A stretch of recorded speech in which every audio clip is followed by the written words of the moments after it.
Son las 8 en punto, entonces vamos a empezar. Denme un segundito. Está ya. Entonces, el día de hoy la presentación la va a hacer Gerardo Cano, Gerardo Arroyo y Luis Alberto Rodríguez. Ellos son los que prepararon esta sesión de malformaciones arteriovenosas con un enfoque principalmente pues, de diagnóstico, ¿no? y un poco de toma de decisiones, más que de hablar de los tratamientos en sí, ¿no? Aunque si alguien tiene algo que comentar sobre tratamientos, por supuesto, ¿no? En cualquier momento puede interrumpir. Y si quieres, Gerardo, entonces empezar. Ustedes me van diciendo y yo voy avanzándolas. De acuerdo, muchas gracias, doctor. Buenas noches a todos. Entonces vamos a tocar algunos puntos importantes sobre malformaciones arteriovenosas y va a iniciar Gerardo Arroyo con revisión de la anatomía. Hola, buenas noches a todas y a todos. Entonces, sabemos que uno de los estudios más importantes para caracterizar a las malformaciones arteriovenosas es la angiografía. Valdría la pena hacer un pequeño repaso antes de pasar a lo siguiente respecto a las arterias que podemos observar en la angiografía. Si vemos una proyección de la arteria cerebral anterior, vamos a ir pasando poco a poco los cuadritos. Podemos ver la rama orbitofrontal, frontopolar, calloso marginal, las arterias frontales internas anterior, media y posterior, la arteria paracentral, las parietales superior e inferior y la arteria pericallosa. ¿Okay? Entonces, a manera esquemática, les puse esto para que posteriormente quien quiera lo pueda revisar. La siguiente, por favor.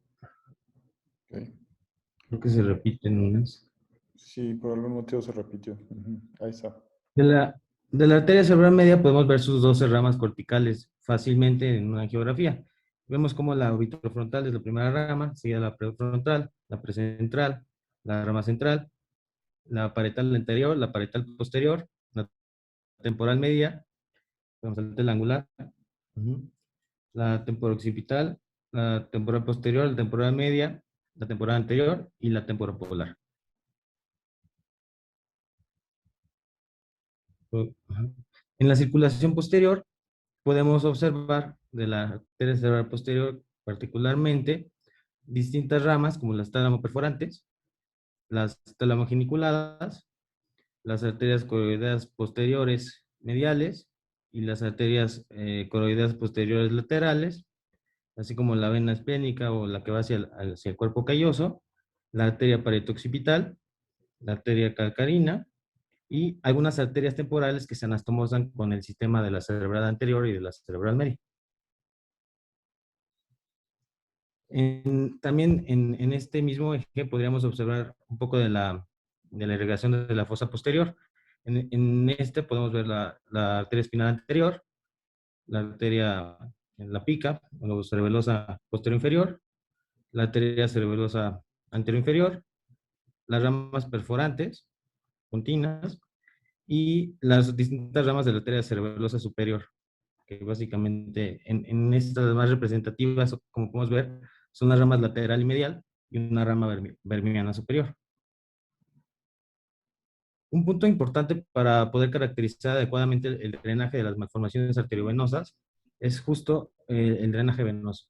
Entonces, básicamente lo dividimos en un drenaje superficial superficial y un drenaje profundo.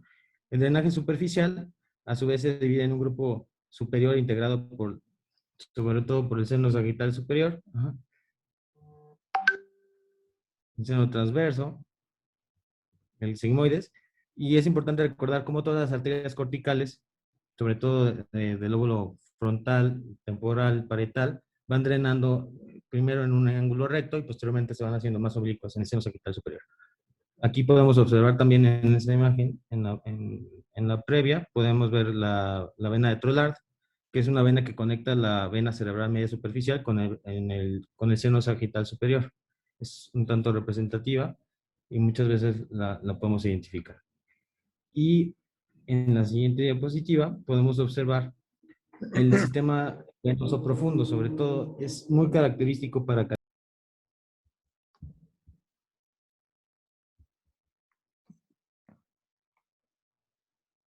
Creo que se fue el audio. Sí, me parece que perdimos el audio de Arroyo. Lo dejamos de oír, Eh, Gerardo. ¿Ya? Ya, ya. Ya. ¿En dónde se quedaron? En esta no escuchamos nada de esta diapositiva. Ah, perdón, a ver. Entonces, el sistema venoso profundo es muy importante para caracterizar adecuadamente las malformaciones arteriovenosas en la escala de Spetzler-Martin. A nivel de este sistema venoso, podemos ver las venas cerebral interna. Puede darle siguiente. Ajá, la vena basal, la vena de Galeno y el seno recto.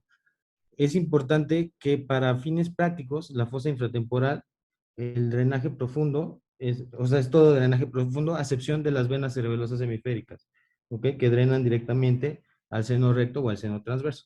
Entonces, ese punto es importantísimo para caracterizar adecuadamente el puntaje de la escala de Spetzler-Martin, ¿ok? Ujú.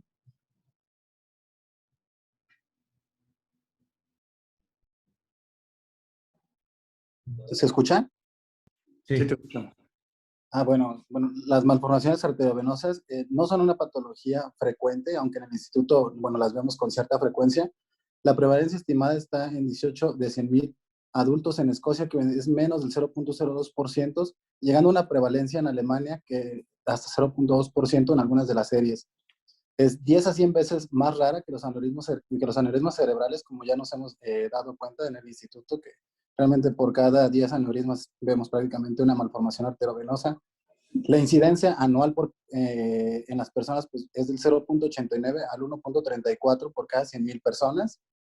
Y pues cada vez hay un incremento más en el diagnóstico de las MAPS asintomáticas por los nuevos estudios de imagen que nos permiten pues visualizarlas a las mismas. La mortalidad promedio de las MAPS en el largo de la vida de los pacientes que las tienen es del 0.7 al 2.9%. Bien, aquí estamos planteando una pregunta para que participen a través de la aplicación. Y la pregunta es, ¿cuál es la forma de presentación más frecuente de los pacientes con malformaciones arteriovenosas?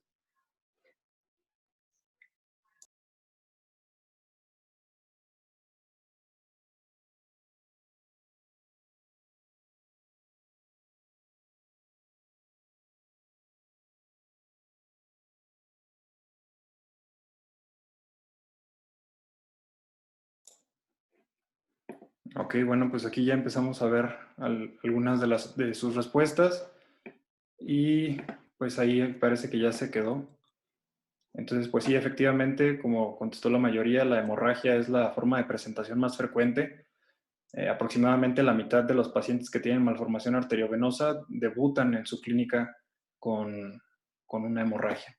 Y la segunda, como vamos a ver más adelante, vamos a hacer una revisión, son las crisis epilépticas. Entonces, hay varios estudios, pero esta revisión sistemática es la que incorpora más estudios y en donde podemos observar aquí la casuística de grandes series reportadas en donde todos coinciden con que la presentación más frecuente es la hemorragia. La siguiente, por favor. Bueno, por lo que revisamos lo que vimos en esta revisión sistemática, la hemorragia aproximadamente se presenta en un 45 a 72% de los pacientes, es decir, más de la mitad de los pacientes, la forma en la que los vamos a diagnosticar, pues es porque se van a presentar con este cuadro clínico. Cuando presentan hemorragia, hasta un cuarto de los pacientes pueden llegar a fallecer y de igual manera, poco menos de la mitad, del 10 al 40%, pues pueden llegar a presentar déficit permanentes.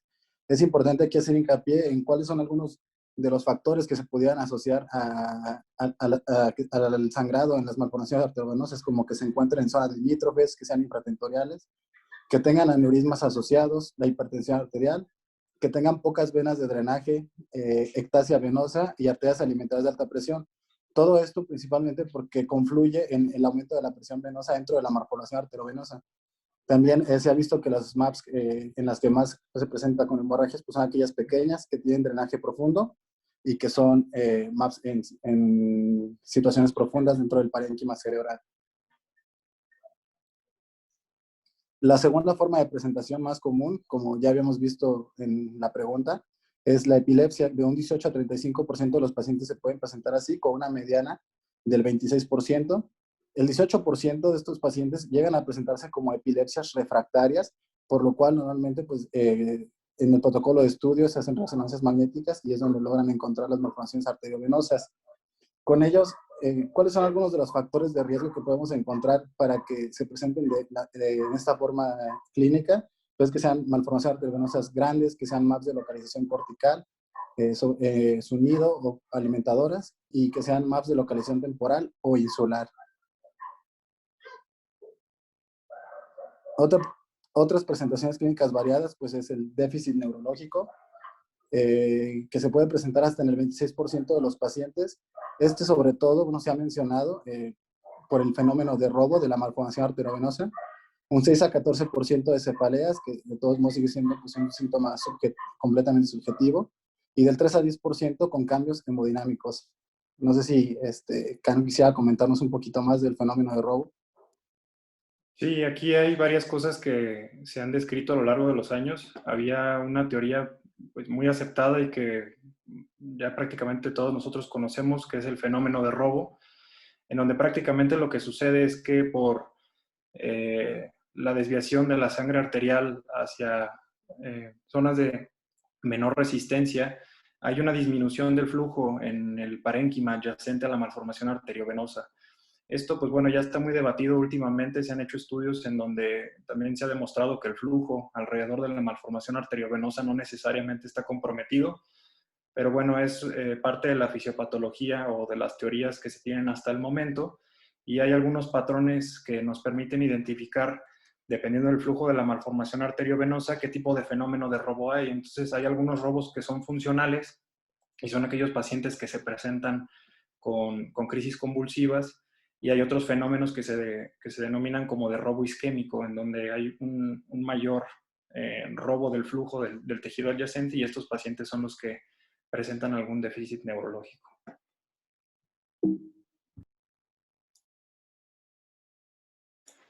Bien, en esta otra pregunta que les hacemos, ¿cuál es el factor que más se asocia con hemorragia en pacientes con malformaciones arteriovenosas?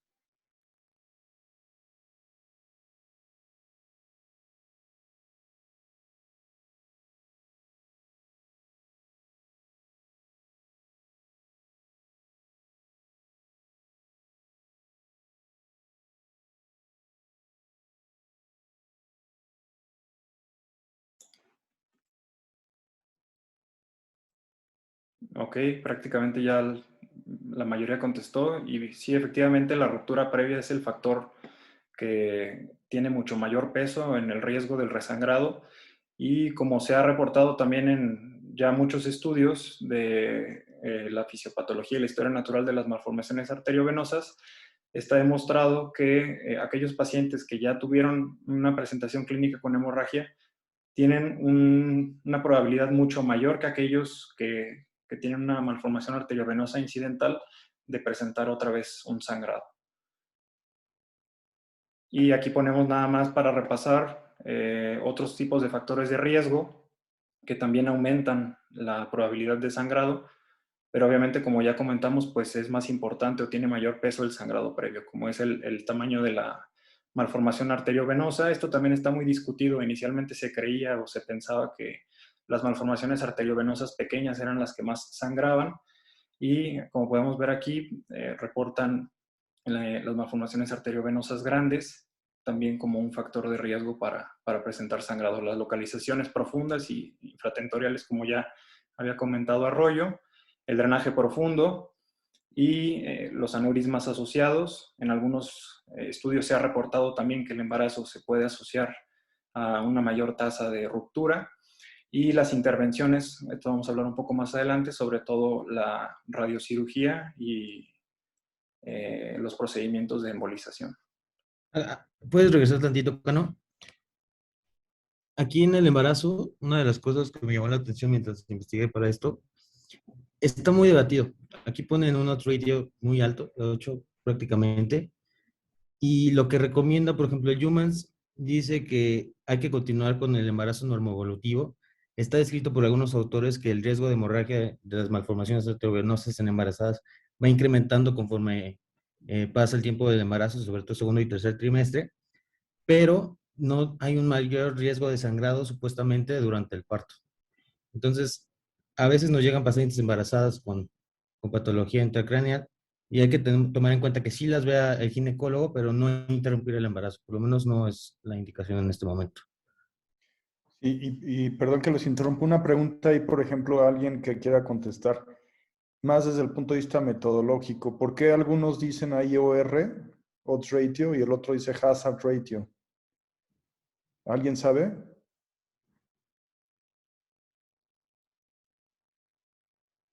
¿No? Bueno, esos son detalles, pero son detalles importantes. Acuérdense que se usan los riesgos relativos, por ejemplo, se utilizan cuando son estudios prospectivos, ¿no? Un estudio de corte, por ejemplo. Este es un estudio que habla de factores de riesgo, pero no está usando el odds ratio en estos, en la mayoría, porque son estudios de casos y controles, más bien, más que estudios de cohorte, ¿no? Esa es la razón.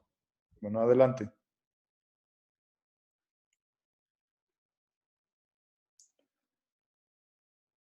Gracias. Bien, en esta diapositiva vamos a hablar de algunos factores de riesgo que se asocian en la resonancia magnética y el riesgo de crisis convulsivas. Entonces, como podemos observar, aquellos pacientes que tienen edema perilesional en la malformación arteriovenosa, los que tienen una varice venosa en el drenaje y aquellos que tienen una vena de drenaje larga también se relacionan con crisis convulsivas y estos fueron significativos, estadísticamente significativos. Bien, entonces aquí hacemos esta pregunta de qué hallazgos se asocian con crisis epilépticas en pacientes con malformaciones arteriovenosas y son todas estas excepto una.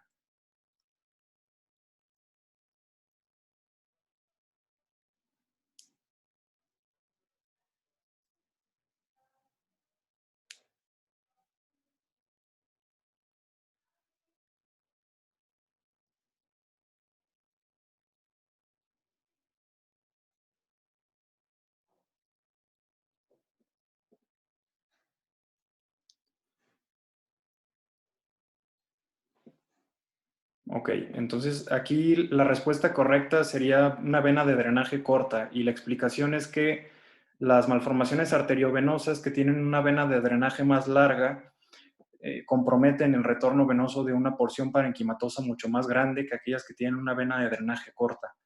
Entonces, más bien lo que se asocia con aquellas malformaciones arteriovenosas de alto flujo y con una vena de drenaje corta es que los pacientes tienen riesgo de presentar hidrocefalia por la hipertensión venosa. La siguiente, por favor.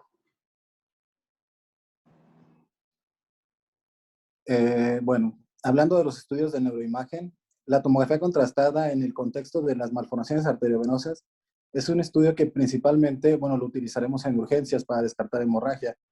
En algunos estudios de tomografía simple podemos encontrar calcificaciones, los cuales se encuentran principalmente asociados pues, a este aumento crónico en la presión venosa y también en la tomografía simple podemos llegar a encontrar lesiones hiperdensas en donde encontramos el nido.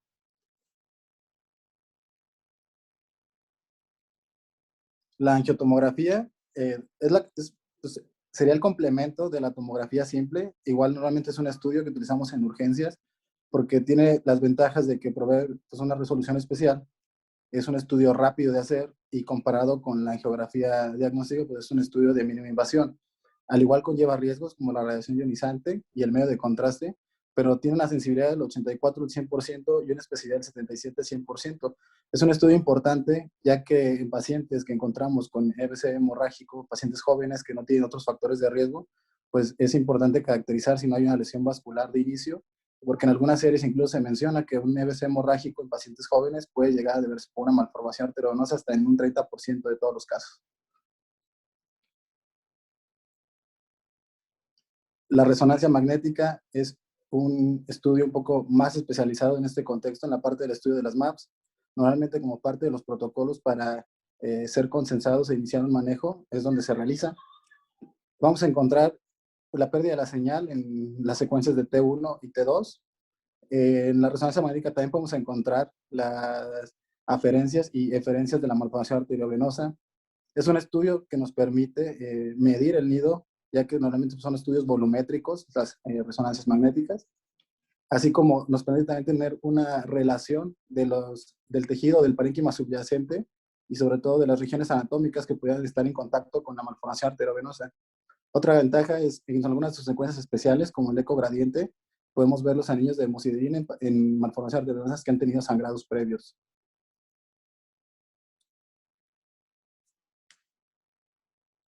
Y bueno, pues uno de los estudios principales que nos permiten para delimitar o observar las malformaciones arteriovenosas, ver las arterias aferentes, el drenaje de las mismas, pues es la angiografía por sustracción digital.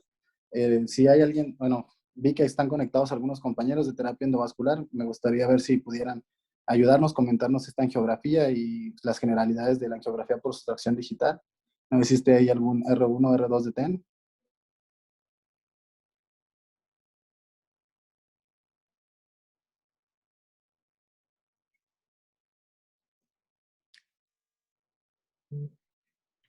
Hola, buenas noches. ¿Me escuchas, Luis? Sí, sí, te escucho, Cindy.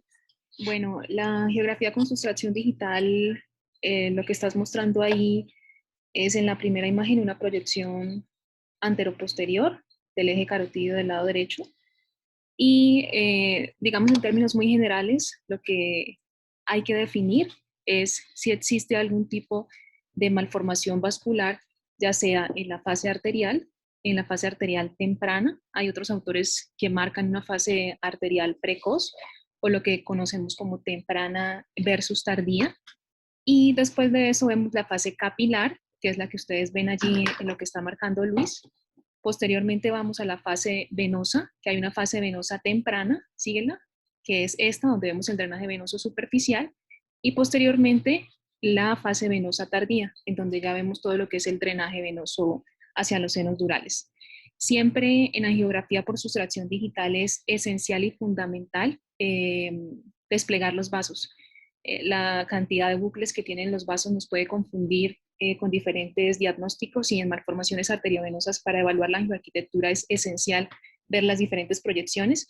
En esa que estás marcando allí, que es una proyección lateral del eje carotídeo derecho, podemos ver cómo se desdoblan todos los segmentos de la arteria carótida interna y podemos ver de manera clara una geografía normal con todos los vasos correspondientes a la circulación dependiente de arteria cerebral anterior, arteria cerebral media, tiene una comunicante posterior que es se ve bastante bien, la arteria oftálmica.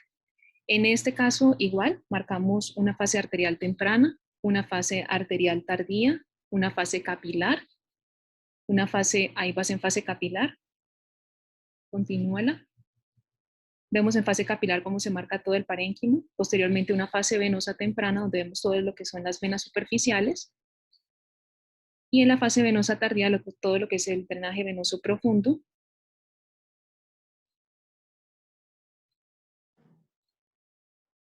Siempre cuando tenemos una angiografía en proyección API lateral y vemos alguna lesión sospechosa, lo que hacemos es marcar diferentes proyecciones que nos permiten ver mejor los vasos, ya sea oblicua, ipsilateral, contraoblicua, o hipertown, hiperwaters, para todo lo que son lesiones de circulación anterior.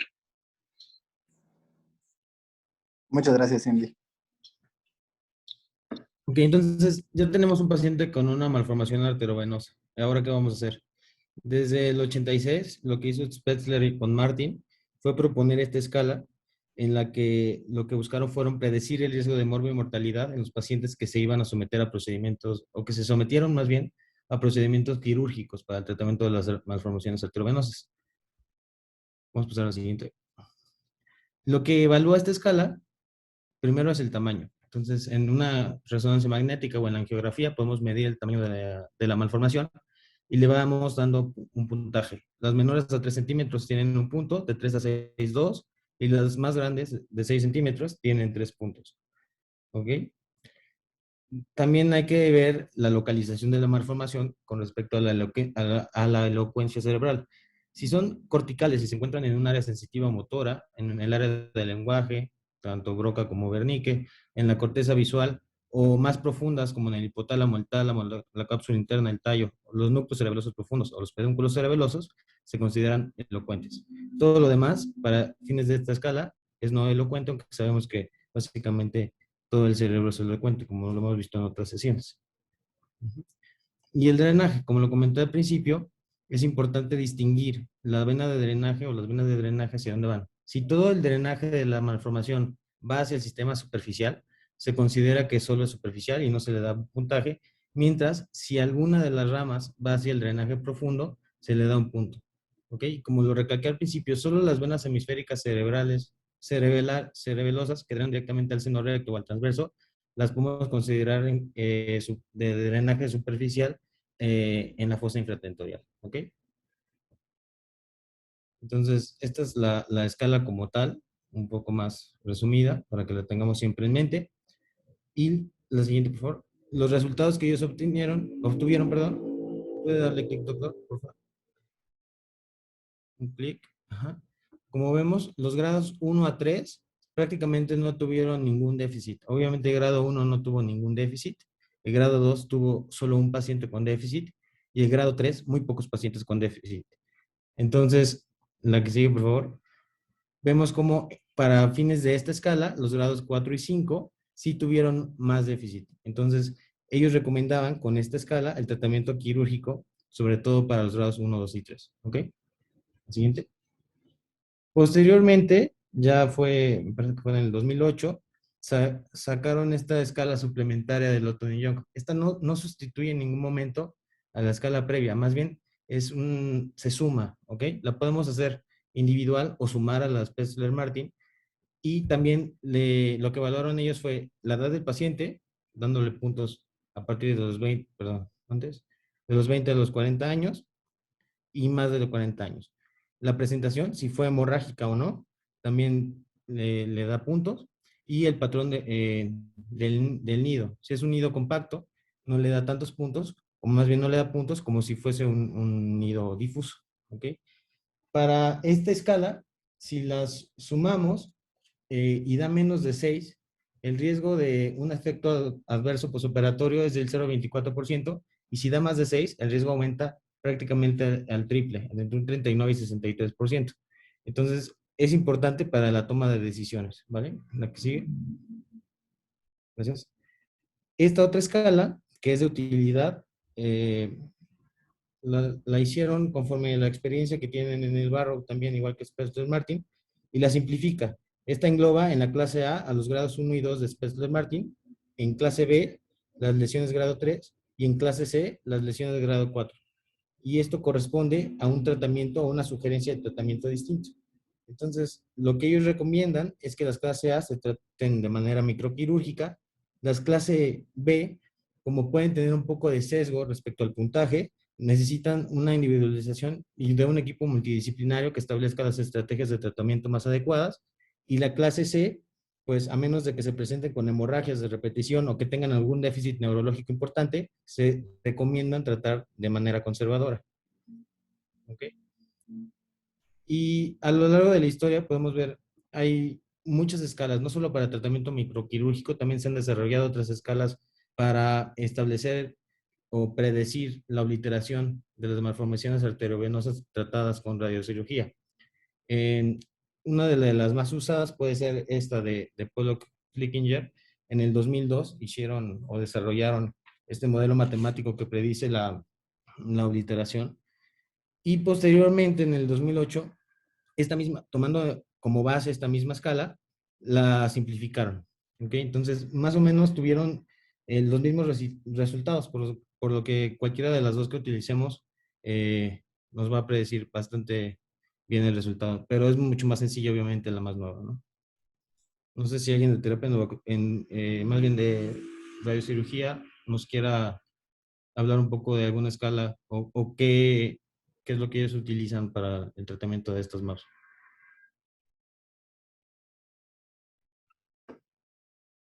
Creo que está Miri por ahí. Hola. Ajá. Hola. Hola, sí escucho. Sí, bueno, soy fellow de radiocirugía y soy Lilibet Arteaga. Bueno, principalmente se utiliza la clasificación de RBAS, que es para predecir el grado de obliteración o del riesgo que tiene al hacer la radiocirugía en el paciente. Esta principalmente es para advertir al paciente y a los familiares el beneficio de dar la radiocirugía, el porcentaje de obliteración que va a tener la misma con la radiocirugía, pues, y en ese periodo de latencia, pues, los riesgos que puede haber, que sería la hemorragia, ¿no? Entonces, como ya tú mencionaste, se hizo primero una descripción midiendo en una fórmula matemática el volumen, la edad y la localización. Luego se modificó y se simplificó un poco para la parte de la localización. Sin embargo, pues para fines de la conclusión o de la toma de decisiones, nosotros sacamos el RBAS para, si al hacer esta suma tiene un puntaje menor de 1, tiene un porcentaje de obliteración del 89%, ¿sí? Si el paciente presenta, al hacer este cálculo de 1 a 1.5, tiene un porcentaje de obliteración del 70%, de 1.5 a 2 del 64% y más de 2 el 46%. Entonces, en función de que entre más puntaje, al hacer el cálculo de la escala, pues menor obliteración va a tener y pues más riesgo de sangrado, básicamente eso, ¿no? También pues está la escala de Virginia, que esa es un poco más nueva, pues, es un poco más nueva, es un poco más simplificada, pero pues realmente para fines de tratamiento se considera el RBAS. ¿Sí? En la escala de Virginia pues se toma en cuenta el volumen, si el paciente ha presentado hemorragia previa o no, y del área de elocuencia.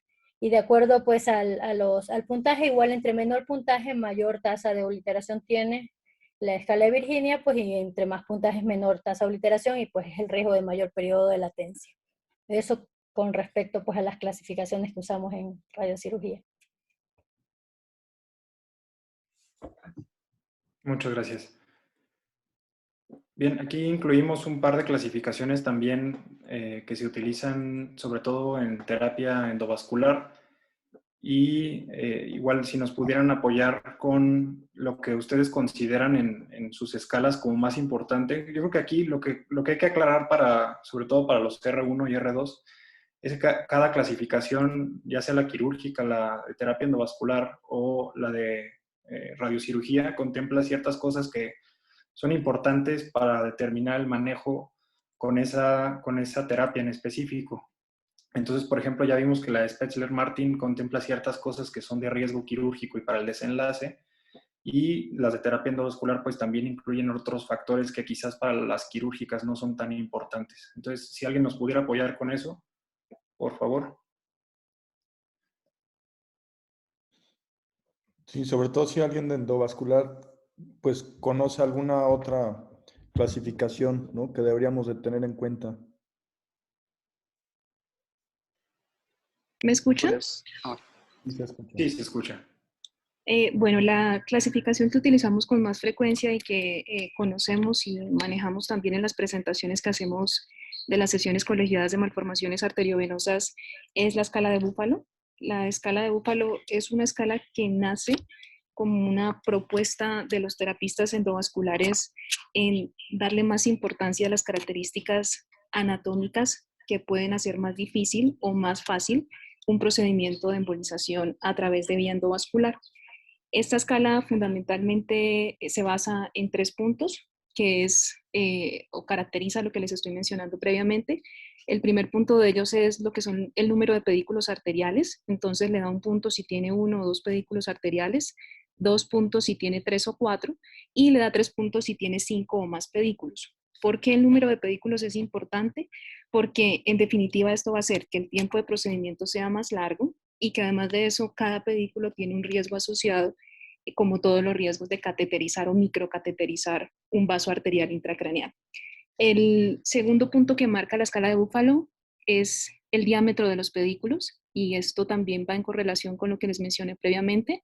Se le da 0 puntos si tienen más de 1 milímetro entre más grandes sean los pedículos arteriales, es más fácil acceder con los microcatéteres que tenemos actualmente disponibles para realizar embolización con material embolizante que utilizamos actualmente, y le damos un punto entre más pequeño sea. El punto de corte es 1 milímetro. Si es 1 o menos de 1 milímetro, se le da un punto porque aumenta la complejidad. Y el tercer punto de la escala de Buffalo es lo mismo que manejamos en Spessler-Martin, que es si es un nido en localización elocuente o no elocuente. Y de acuerdo a los puntos que tiene la escala, se le va a dar una tasa de obliteración, y además de dar una tasa de obliteración, una tasa de riesgo asociado de complicación con el procedimiento endovascular.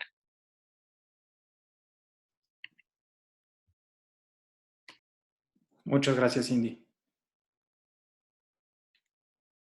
Podemos pasar a la siguiente, por favor, doctor. Muchas gracias. Bien, aquí tenemos otra pregunta. En el escenario de un paciente con hemorragia secundaria a la presencia de una malformación arteriovenosa y un aneurisma asociado, ¿cuál se deberá o cuál se recomienda tratar primero?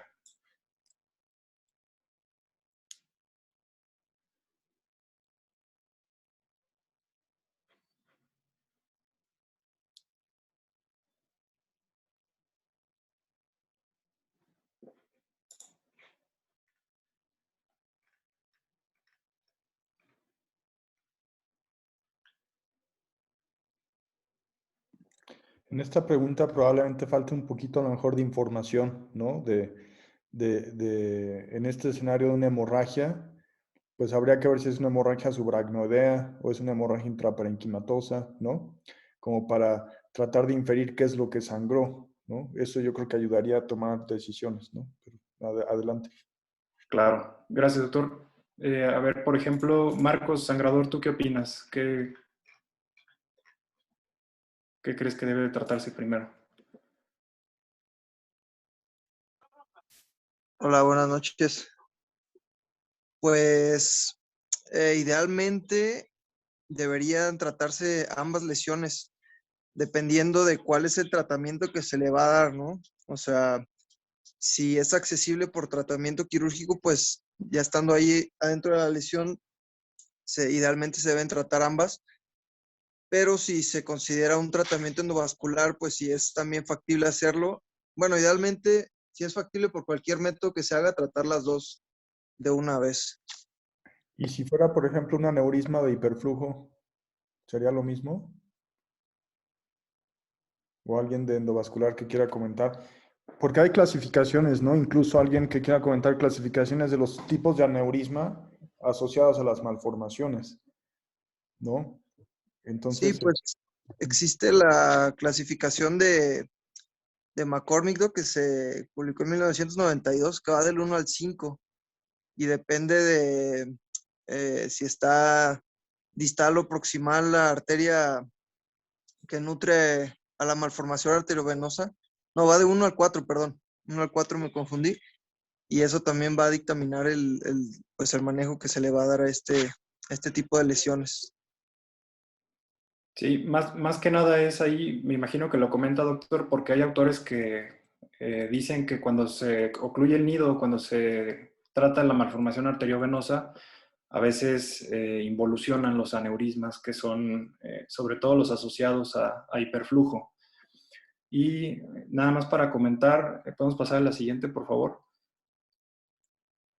Se hizo un consenso de expertos para el manejo de las malformaciones arteriovenosas y en términos generales lo que recomiendan ellos, evidentemente también considerando ciertos factores individuales de cada caso, es que cuando hay un sangrado se trate de ser posible el aneurisma primero. También hay otros autores que comentan que se debe de tratar la lesión que sea sintomática o la lesión que es la que haya sangrado, pero estos autores argumentan que al manipular las venas de drenaje y demás aumenta el riesgo de que de forma transoperatoria haya un sangrado del aneurisma. Entonces es por eso que sugieren clipaje del aneurisma antes del tratamiento de la malformación arteriovenosa. claro, pero como comentas, yo creo que sí, en Bueno, estos contextos creo que no se puede generalizar. Hemos tenido malformaciones, por ejemplo, de circulación anterior del lado derecho y aneurismas de circulación posterior, ¿no? De contralateral que no tienen nada que ver una con otra. Entonces, como que tomar lo que comentan esto al pie de la letra, pues no lo veo factible, ¿no? De hecho, por eso son los comités, ¿no? Como para ver de manera individualizada cada caso. Y creo que habrá casos en donde se tengan que tratar ambas, ¿no? Casos en donde habrá que clipar el aneurisma o embolizarlo primero, y en algunos otros en donde sea la malformación y a lo mejor el aneurisma no tocarlo. No sé, alguien iba a comentar algo. Natalie quería comentar. Buenas noches. Sí, dependería mucho el escenario. Justamente lo que usted comentó, en realidad, si se trata de una hemorragia subaracnoidea, si se trata una hemorragia en relación a la probabilidad de que ese aneurisma está roto, que fue lo que primero se rompió, si esa es la sospecha, pues el aneurisma primero debe de ser tratado. Hay ocasiones en las que al tratar la MAF, muchas veces justamente desaparece, se cura por sí solo este aneurisma. Entonces sí sería necesario evaluar en cada uno de los casos, porque igual en la accesibilidad, si en la accesibilidad se puede tratar estas dos patologías, pues se lo realiza en un solo procedimiento. Entonces justamente sí es importante y es bueno en el instituto. Justamente en esta patología se ha establecido el comité en donde está radiocirugía, terapia endovascular y neurocirugía vascular, en donde analizan cada una de estas situaciones y es bueno para ver todos los panoramas y posibilidades que tienen, ¿no? Sí, gracias, Natalie. Y una pregunta ahí para el grupo de radiocirugía. Si tienen un paciente que tiene una malformación arteriovenosa, ¿no? Que no ha sangrado, se sesiona en comité de MAPS y se decide que sea para radiocirugía, pero ustedes saben que tiene un aneurisma intranidal, ¿qué tendrían que hacer en ese caso para los de radiocirugía?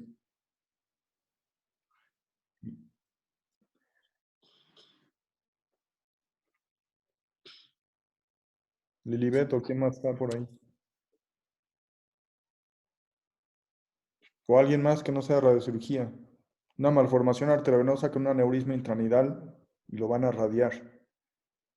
Acuérdense que ese es un factor de riesgo para un sangrado durante el periodo de latencia, que es el principal inconveniente de la radiocirugía, es el periodo de espera.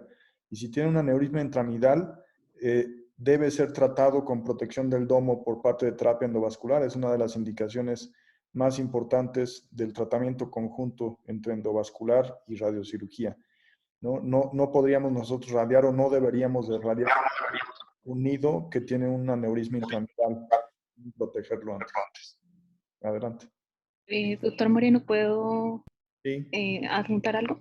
Estoy totalmente de acuerdo en que hay que definir, uno, el escenario clínico. Si el paciente se presenta, como ya lo mencionó usted inicialmente y como lo acaba de mencionar Natalie, como hemorragia subaracnoidea asociada a una malformación arteriovenosa con un aneurisma prenidal, por ejemplo, en donde la causa indiscutiblemente más probable sería el aneurisma y hay que proteger el aneurisma, hay que tratar el aneurisma. Ahora, otro es el escenario si yo tengo una hemorragia intraparenquimatosa y veo y caracterizo un aneurisma. El aneurisma hay que definir si es un aneurisma prenidal, arterial, si es un aneurisma intranidal o si es un aneurisma venoso posnidal. ¿Por qué? Porque esto define el tipo de tratamiento que se debe elegir, el tiempo del tratamiento. Cuando yo tengo un aneurisma prenidal o un aneurisma intranidal arterial, como lo mencionaba el doctor Moreno, es una de las indicaciones en donde terapia endovascular juega un papel importante para tratar de obliterar o de embolizar este aneurisma. ¿Por qué? Porque la radiocirugía en la capa arterial que tiene el aneurisma, lo que hace es que daña la capa muscular y la capa endotelial y esto indiscutiblemente puede predisponer a un mayor riesgo de sangrado si no se asegura el aneurisma previo al tratamiento con radioneurocirugía. Entonces, sí, los aneurismas que son prenidales, aneurismas de flujo, que son difíciles por su misma localización de tratar quirúrgicamente, es una de las indicaciones en donde terapia endovascular tiene un papel preponderante para asegurar el aneurisma. Hola. Hola. Hola, sí se escucha. Hola. Sí, doctor, soy Lilibet. Mire, bueno, también pues sumando lo que dijo la doctora de terapia endovascular y de cirugía vascular, pues En efecto, los aneurismas, como había dicho el doctor Moreno, los aneurismas intranidales y prenidales aumentan pues el riesgo de sangrado de la MAP y también están asociados a un menor porcentaje de obliteración de la malformación, ya que estas pues van a sugerir un mayor flujo dentro de la misma y pues se ha encontrado como un factor asociado a la falta de obliteración de los pacientes post-radiocirugía. Entonces pues es un parámetro que hay que tomar en cuenta y tratarlo antes de dar el tratamiento. Claro, gracias. Adelante, Gerardo. Muchas gracias, doctor.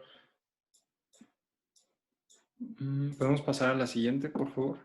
Ok, esta también la vamos a presentar a forma de pregunta, entonces primero vean la imagen y se plantea un caso en donde hay un hematoma intraparenquimatoso como presentación de una malformación arteriovenosa y lo que vamos a discutir es qué tratamiento se le va a dar a este paciente con lo poco que tenemos aquí, que es la imagen y que es una presentación hemorrágica.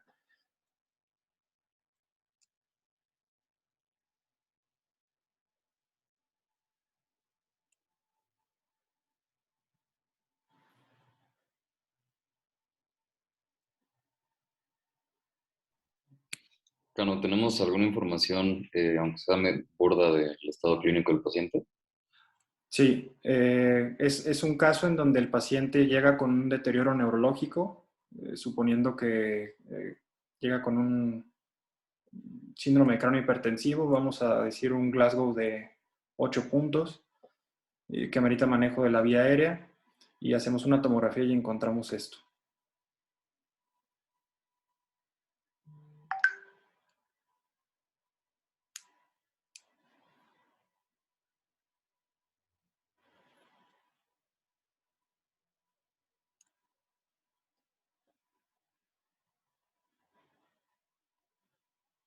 Bien, entonces, por ejemplo, tú mismo, Guinto, ¿qué opinión tienes de este caso? ¿Qué crees que es lo que se debería de hacer? Pues yo pensaría en drenaje de hematoma y resección de la malformación en el mismo acto quirúrgico. Vaya, la verdad es que no estoy muy como actualizado de ese tema, en particular de ese punto, pero justamente la justificación de esperarnos un par de semanas o de 2 a 6 semanas, como viene ahí una opción, lo pensaría en el caso, por ejemplo, de los cavernomas, ¿no? Que el hematoma, la gliosis, todo eso nos deja acceder de manera más segura, pero en este caso no es necesaria ese plano de disección, por así decirlo. Y también al momento de nosotros drenar el hematoma, pues podemos cambiar los gradientes de presión y favorecer que vuelva a sangrar. Y como mencionaste hace un momento, el sangrado es el factor de riesgo más importante, ¿no? Para que vuelva a sangrar. Entonces yo pensaría en drenaje y resección al mismo tiempo. Ok. Ahora, por ejemplo, Gerardo Guinto, una pregunta, porque digo, sí se antoja lo que tú comentas, ¿no? Llega el paciente con cráneo hipertensivo, un hematoma secundario a una malformación, y pues entonces drenarlo y de una vez resecarla. Pero creo que son dos escenarios diferentes. Por ejemplo, si este paciente puedes meterlo a quirófano, hacerle una angiografía y entonces operarlo y hacer una buena planeación quirúrgica para la resección, yo estaría de acuerdo. Pero si es de urgencia, no tienes acceso a una angiografía en ese momento y vas a entrar a operar una malformación arteriovenosa sin conocer bien la angioarquitectura, a mí me parecía riesgoso, ¿no? Pero bueno, no sé, hay neurocirujanos aquí con mucho más experiencia en esa parte vascular. Esa es simplemente mi opinión, ¿no? Que si entramos a operar la malformación, tenemos que entrar con el conocimiento de la arquitectura con todo detalle, ¿no? No sé quién quiera comentar sobre esto. Bueno, yo estoy iniciando en la neurocirugía vascular, no soy experta, pero sin embargo, considero que sí, si vamos a entrar a la malformación arteriovenosa, pues debemos de tener todo el contexto. La pregunta era si viene con un cráneo hipertensivo.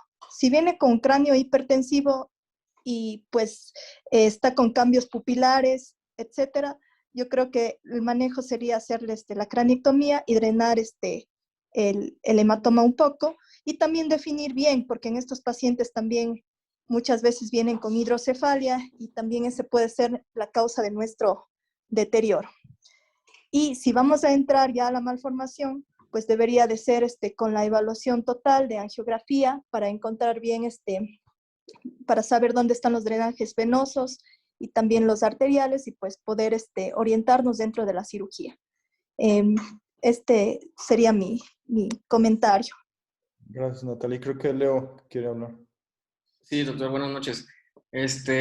Yo creo que sí, sin duda alguna, lo que comentaba usted es muy importante, porque generalmente ninguna de las malformaciones tenemos como estipulado o como dictado que se deban operar en agudo. Generalmente, cuando llega una malformación rota, dejamos, de acuerdo al contexto del paciente, pues que poder completar todos los estudios pertinentes, precisamente porque una parte importante de la planeación de la cirugía es ver exactamente el flujo dinámico de la sangre, la aferencia, pero sobre todo la eferencia del mismo. Y no solo ver la cuestión del flujo, sino también una parte importante que a veces obviamos en el manejo de las malformaciones y que está estipulado en el suplemento de clasificación de Lawton, es la caracterización de la malformación como una malformación compacta o difusa, porque eso también tiene que ver en cuanto a la decisión del manejo que se le va a dar, no solo a una malformación no rota. Ahora, en el contexto de una urgencia, de una malformación rota con un paciente con un estado neurológico alterado, pues sí habría que tratar de tener en el mismo momento o entrar a quirófano a drenar el hematoma, pero con un estudio vascular para poder identificar esas cuestiones. Si es una malformación profunda, compacta, difusa y sobre todo el flujo de sangre, ¿no?, que llega a tener. Entonces, tenemos como punto clave el nunca operar una malformación en agudo, a menos que tengamos plena certeza de cómo se está comportando. Y lo que comentaban hace rato, la cuestión del aneurisma asociado a una malformación, pues generalmente son casos que puede variar la incidencia del mismo, ¿no? Hay estudios que dicen, o autores que dicen que puede ir desde el 2% hasta el 11% la asociación de aneurismas con malformaciones. Y la conducta también es variable. Generalmente lo que se dice es que muchos aneurismas llegan a desaparecer cuando se reseca la malformación porque cambia el flujo mismo de la circulación, ¿no? Sin embargo, muchos estipulan que de tratarse de un aneurisma que está asociado a la misma aferencia, perdón, de la malformación, debe de resolverse en el mismo tiempo quirúrgico que se está resolviendo la malformación, en el entendido de que se tratan de vasos anómalos y que pues es probable que vuelva que quede esa lesión, ¿no? No se tiene la certeza de que pueda o no desaparecer. Cuando en el caso que usted comentaba, que bueno, que pueden ser aneurismas de otro tipo de localización o en otro eje carotidio, pues ahí había que individualizar primero el contexto en el que se está presentando el paciente, ¿no? Claro, gracias. Adelante, Gerardo. ¿Puedo comentar? Sí, claro. En aneurismas asociados a malformación arteriovenosa, como lo comentó el doctor Sangrador, el aneurisma intranidal se va con la malformación. El aneurisma perinidal habitualmente puede resolverse, como comentó Leo, al igual que el aneurisma en el vaso aferente que se encuentra distal a la malformación. No así los aneurismas asociados en otro eje arterial, como el caso que comentaba el doctor Moreno hace un momento de una malformación del lado derecho, un aneurisma del lado izquierdo. Es difícil que esos aneurismas se resuelvan. En la conceptualización de las malformaciones arteriovenosas existe la unicompartimentalización o la multicompartimentalización de las malformaciones arteriovenosas. Cuando nos enfrentamos a un evento de sangrado secundario en la malformación arteriovenosa, existía la creencia de que el mismo hematoma disecaba la malformación y más o menos como en los 80s, 90s, se advocaba para un tratamiento quirúrgico temprano. Sin embargo, la potencialidad de una malformación arteriovenosa residual, precisamente por la multicompartimentalización que pueden presentar, se prefiere ahora realizar algún procedimiento paliativo para posteriormente caracterizar propiamente la malformación. El efecto de compresión del hematoma sobre los vasos de la malformación arteriovenosa en una angiografía en agudo puede hacer que no se capte la hemodinamia de la malformación en forma apropiada. Los signos que podemos identificar nosotros como signos de riesgo serían pues, obviamente la trombosis venosa o la presencia de aneurismas perinidales o internidales. Entonces, de acuerdo a ello, caracterizar la malformación siempre va a proporcionar mucho mejores resultados. La condición clínica de los enfermos muchas de las veces no permite que tengamos una conducta expectante. Y en esos casos, lo que hay que hacer es el procedimiento más mínimamente invasivo, que puede ser una cranectomía descompresiva o la evacuación parcial del hematoma sin tocar los vasos de la malformación. Esa postura es una postura muy académica.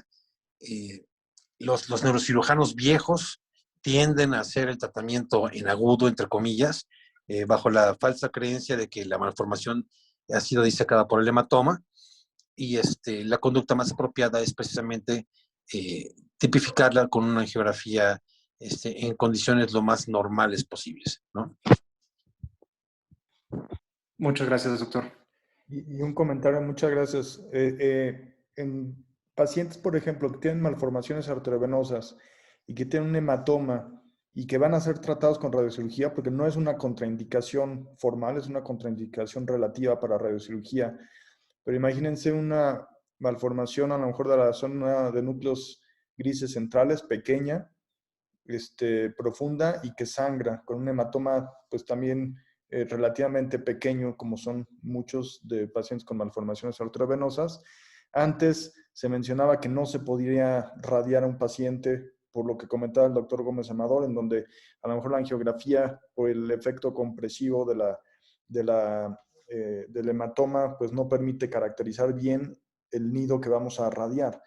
Sin embargo, hay algunos estudios, bueno, al menos un estudio que vi ya recientemente publicado que habla de que si es un hematoma pequeño, pero que permite localizar muy bien el nido por resonancia magnética, es decir, que el hematoma no estorba para ver las ausencias de señal y ver el nido, se puede radiar el paciente, ¿no? Por supuesto, siempre intentamos que sea quirúrgico cuando ya sangró, pero como comento, si cumple criterios para radiocirugía, el hematoma no es una contraindicación siempre y cuando no estorbe en la resonancia magnética para ver el nido.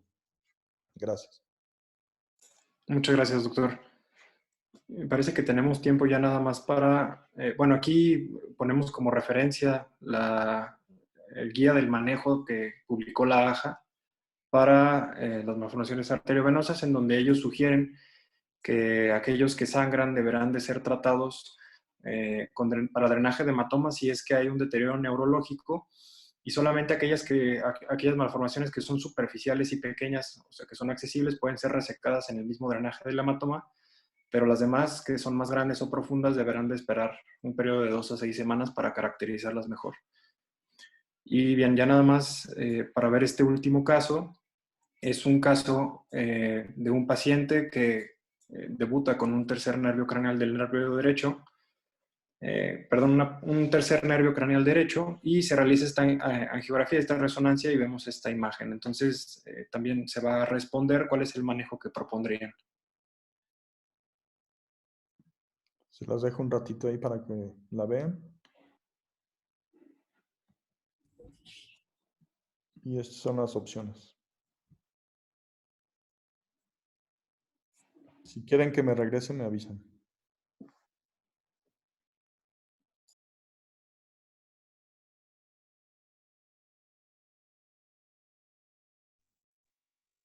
Oye, Cano, ¿y qué sintomatología tiene ese paciente? Es un paciente que nada más tuvo una paresia del tercer nervio craneal del lado derecho.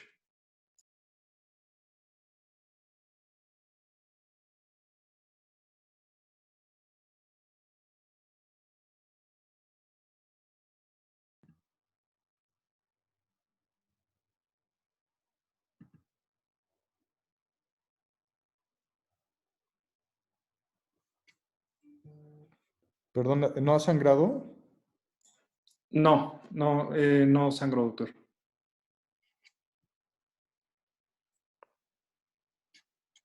Me regreso otra vez.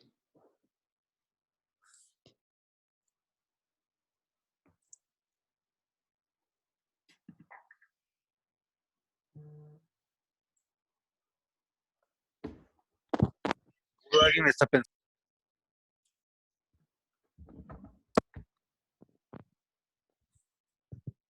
Si alguien, Perdón, ¿alguien quería hacer algún comentario?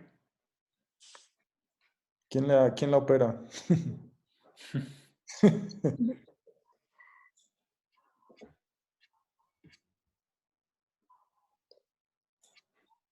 Bueno, si quieres comentar, Gerardo, sobre esto. Ok, bueno, ok, dice Miri que le gusta para radiocirugía.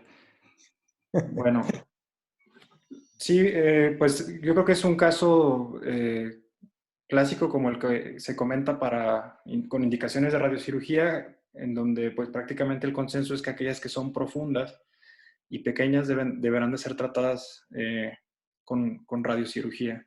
Entonces, pues la intención de demostrar esta imagen era comentar esa indicación, en donde pues quizás el abordaje quirúrgico no sea tan accesible y pues haya factores adicionales en el tratamiento quirúrgico que pudieran tener un desenlace en detrimento para el paciente.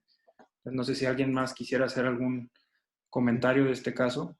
Yo quisiera comentar, esto por supuesto no hay respuestas correctas e incorrectas, ¿no? Es decir, si este caso tú lo presentas en un foro de neurocirugía vascular, este 18% puede crecer mucho, ¿no? Es decir, sin duda hay neurocirujanos vasculares que intentarían operar esta malformación, eso no hay duda. Y no quiere decir que esté mal, a lo mejor en buenas manos puede irle bien. Sin embargo, lo que dice la mayoría de la literatura, ¿no? Es que en esa localización, y si no ha sangrado y con ese tamaño, pues la radiocirugía es una muy buena opción, no hay prisa por obliterarla, podemos esperar el periodo de latencia, ¿no? Pero lo que yo quería comentar es que la cirugía siempre es una alternativa en las malformaciones arteriovenosas, es completamente operador dependiente, ¿no? Igual que la radiocirugía, y nada más era ese el comentario. Muchas gracias, doctor. No sé, Gerardo, ya no hay mucho tiempo, ya son las 9, no sé si quieran, Sí. ¿quieres que me salte alguna diapositiva o qué hacemos? Teníamos más casos clínicos, doctor. Yo creo que pudimos comentar ahí algunos importantes. Ok. Que después de esto vienen otras angiografías de las del instituto, pero bueno, ya no nos va a alcanzar el tiempo. Ok, pues si quieres entonces vemos un caso más y ya. Ok, entonces bueno, por ejemplo, en este caso es un paciente completamente asintomático en quien se diagnostica incidentalmente esta malformación arteriovenosa y el esquema de la pregunta es exactamente el mismo, o sea, ¿qué tratamiento le ofrecerían a este paciente? ¿Cuál fue la clínica, perdón? Es asintomático, doctor, fue un diagnóstico incidental. Hallazgo.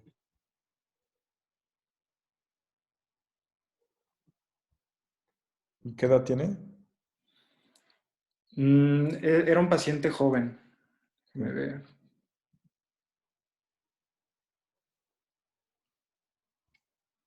Un paciente de 34 años, masculino de 34 años. Ahí a lo mejor lo que tendríamos que discutir un poquito, me regreso a la imagen, ¿no? Es decir, de lo que ustedes presentaron en un principio, ¿no? ¿Cuáles son los factores de riesgo para que una malformación sangre, ¿no?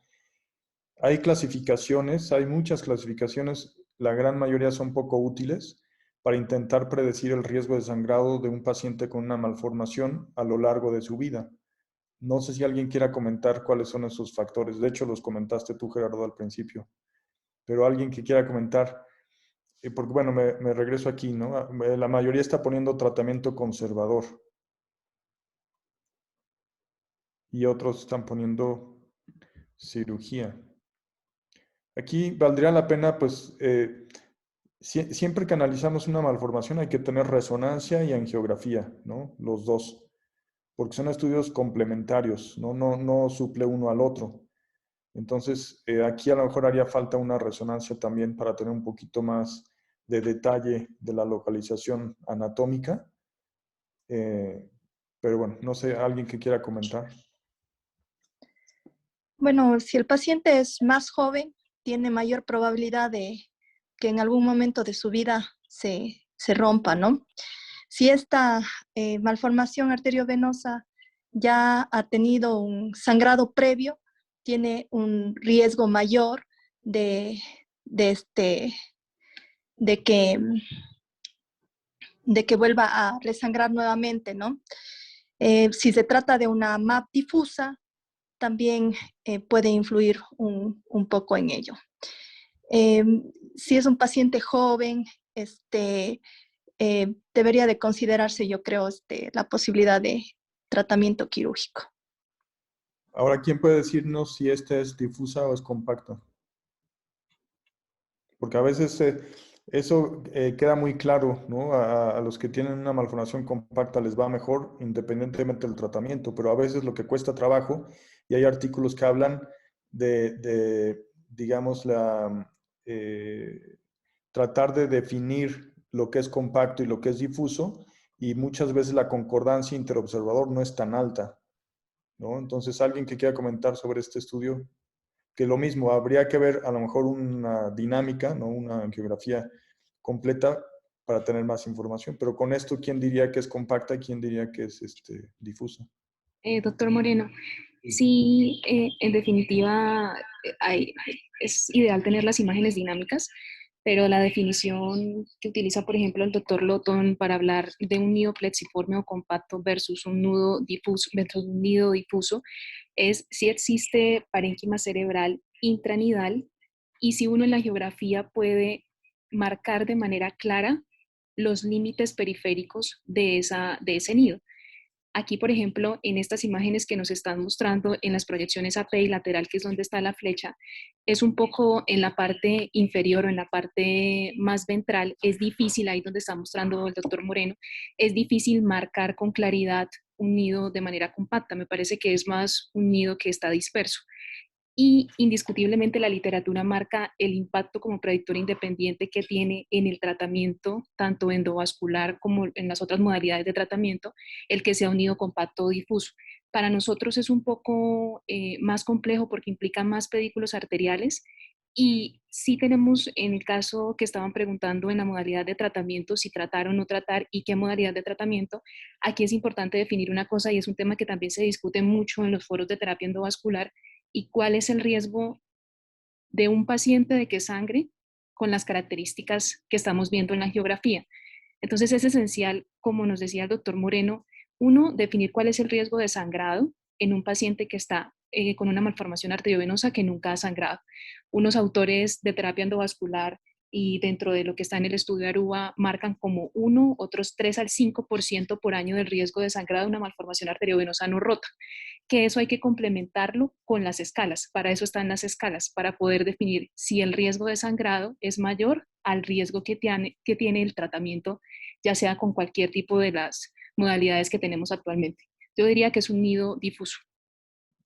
Perfecto. Sí, de acuerdo. A mí me parece difuso, pero sí, a lo mejor alguien que no tenga tesis por ahí quiera, creo que podríamos hacer un estudio de concordancia, ¿no? En tantos angiografías que tenemos de pacientes con MAPS y tratar de definir la concordancia entre ser un nido difuso y uno compacto, ¿no? Creo que podría ser un motivo de alguna tesis. Pues Gerardo, no sé si quieras ya concluir, ¿no? Ya son las 9:10. Yo quisiera agradecer a Gerardo, ¿no? Cano, a Gerardo Arroyo y a Luis Alberto que pues preparar este tipo de sesiones se lleva mucho tiempo, pero creo que vale la pena. Creo que todos aprendemos con este enfoque y les quiero agradecer por esta participación. No sé si quieras ya concluir, Gerardo. Muchas gracias, doctor. Pues bueno, gracias a todos por acompañarnos. Creo que discutimos bastantes puntos importantes y bueno, nada más. Para terminar este caso, pues es para enfatizar el diferente tratamiento que se le dan a las malformaciones en fosa posterior.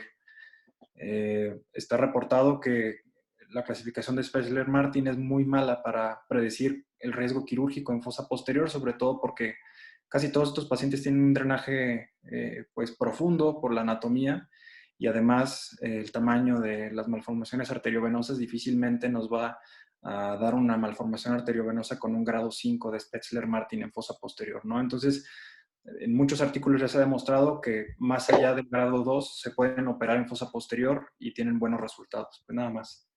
Y pues muchas gracias. No sé si alguien más tenga algún comentario adicional y si no, pues sería todo. Yo nada más algo muy breve, Cano. Justo de los casos que presentaste, yo creo que tienen una similitud. Yo creo que todos. Y justo llamó la atención que en todos te preguntamos cómo estaba el paciente y así, que es lo primero que nos fijamos, ¿no? Entonces, más allá de las escalas, del tamaño, de la localización, de los factores de riesgo, yo creo que lo que más importa en la toma de decisiones precisamente es eso. Cómo está el paciente, por qué le hicieron el estudio, por qué le encontramos esa lesión, etcétera, y ya con eso decidir, ¿no? Claro, sí, de acuerdo. Digo, también como ya comentó el doctor Moreno, es difícil llegar pues como a una respuesta correcta en cada caso y pues más que nada para fomentar la discusión, factores que apoyan o que se decantan hacia cierto tratamiento, pues creo que era la intención de la sesión. Claro, pero sí, lo que comenta Gerardo Guito también es importantísimo, ¿no? La clínica del paciente, no enfocarnos solamente a las imágenes, porque probablemente la clínica es más importante, ¿no? Bueno, ya para terminar, no sé si alguien quiere comentar algo, nada más comentarles la próxima sesión, el próximo jueves será de tumores de la región pineal, el abordaje diagnóstico principalmente, ¿no? Imagen, diagnóstico, ¿no? Si alguien tiene algún artículo que pueda ser de interés, lo puede mandar ahí al grupo por los correos electrónicos. Y pues muchas gracias a todos los que participaron. Muchas gracias. Buenas noches a todos. Buenas noches, gracias. Buenas noches, gracias.